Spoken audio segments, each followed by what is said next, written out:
Hoje vai ser sem enrolação. Bora resolver de uma vez por todas uma das questões que mais gera debate, que é o uso de imagens na Igreja Católica.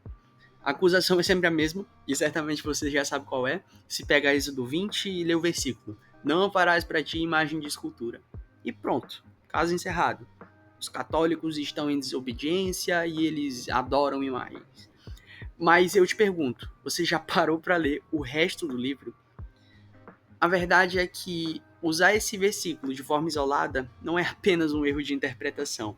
É basicamente ignorar o próprio Deus que ordena poucas páginas depois. E é isso que eu vou te mostrar agora, usando a única fonte que aparentemente é a única que se importa para esse tipo de discussão, que é a Bíblia. A regra de ouro da interpretação bíblica é que a escritura nunca se contradiz. Então, se em Êxodo 20 Deus proíbe fazer ídolos e em Êxodo 25 ele ordena fazer imagens, só existe duas possibilidades. Ou Deus é contraditório, ou você não entendeu o primeiro mandamento. Bora aos fatos.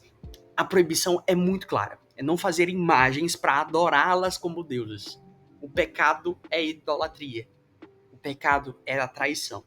Agora, veja a ordem do próprio Deus a Moisés em Êxodo 25 para a Arca da Aliança, que é o lugar mais sagrado de Israel. Farás 2 querubins de ouro batido os farás. Não é uma sugestão, é uma ordem divina para fazer 2 imagens e colocar elas no centro do culto de Israel. Não está convencido ainda? Tá bom, bora para Números, capítulo 21. O povo está morrendo, né? Porque as pessoas estão sendo picadas por serpente. Deus ordena fazer uma serpente de bronze, colocar ela sobre uma haste, e todo aquele que for mordido e contemplar a serpente viverá. Deus não apenas ordena uma imagem, ele usa essa imagem como um canal visível da sua salvação. Agora a pergunta que fica é: se você acusa um católico de idolatria por ter uma imagem que aponta para o céu, você acusa Deus de se contradizer? Você acusa Moisés de desobediência? A Bíblia é muito clara. Deus não é contra a imagem. Ele é contra o ídolo. Se o Antigo Testamento já resolve a questão, o Novo Testamento encerra essa acusação de forma definitiva. E o argumento é um só: Jesus Cristo. E por que no Antigo Testamento Deus era tão rigoroso com essas representações? Porque ele era invisível. Ele disse a Moisés: ninguém pode ver a minha face e continuar vivo. Mas o que acontece no Novo Testamento? O Verbo se faz carne. Deus se faz homem. E São Paulo, em Colossenses, dá o checkmate para esse tipo de questão, que ele diz que Jesus é a imagem do Deus invisível. Pensa no peso dessa frase.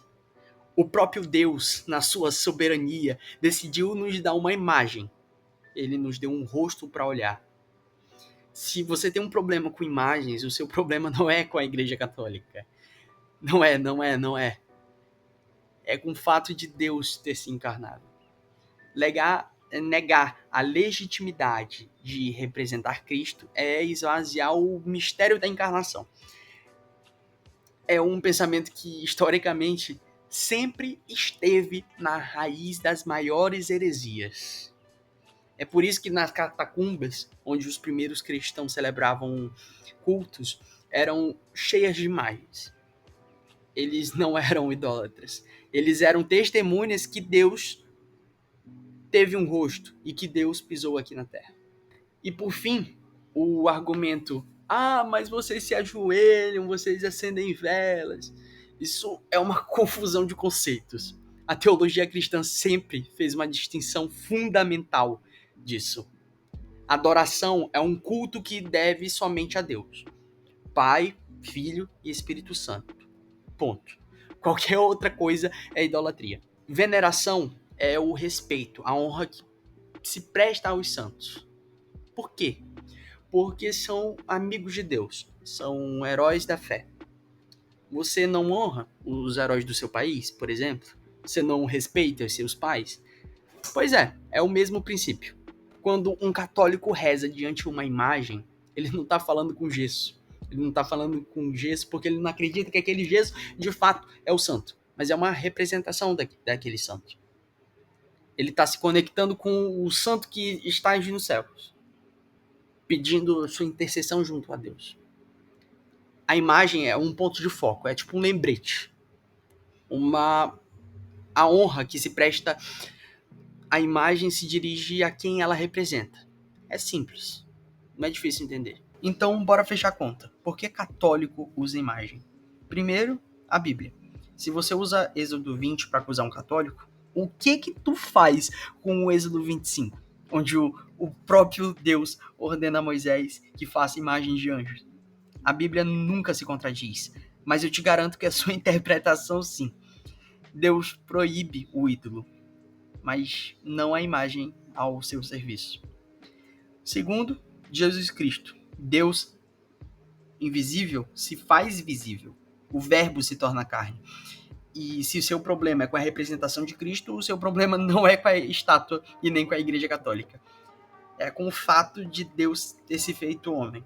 Negar a imagem é o primeiro passo para negar a encarnação. Isso é um pensamento extremamente herege. Terceiro, a intenção. Nós não adoramos a madeira e nem o gesso. Nós honramos os heróis da fé. E se ajoelhar diante a uma imagem não é adorar o objeto. É um gesto de humildade e oração dirigindo a quem a imagem representa. A honra passa direto e vai para Deus e aos seus santos. Resumindo, a imagem é um testemunho da nossa fé. Um testemunho de que Deus ordenou a arte sacra. De que Ele se fez homem. E de que o céu não está vazio. A arte sacra é a manifestação da nossa fé de que o mundo invisível é real. E contra fatos bíblicos e teológicos não há argumentos. Pensa nisso, de verdade.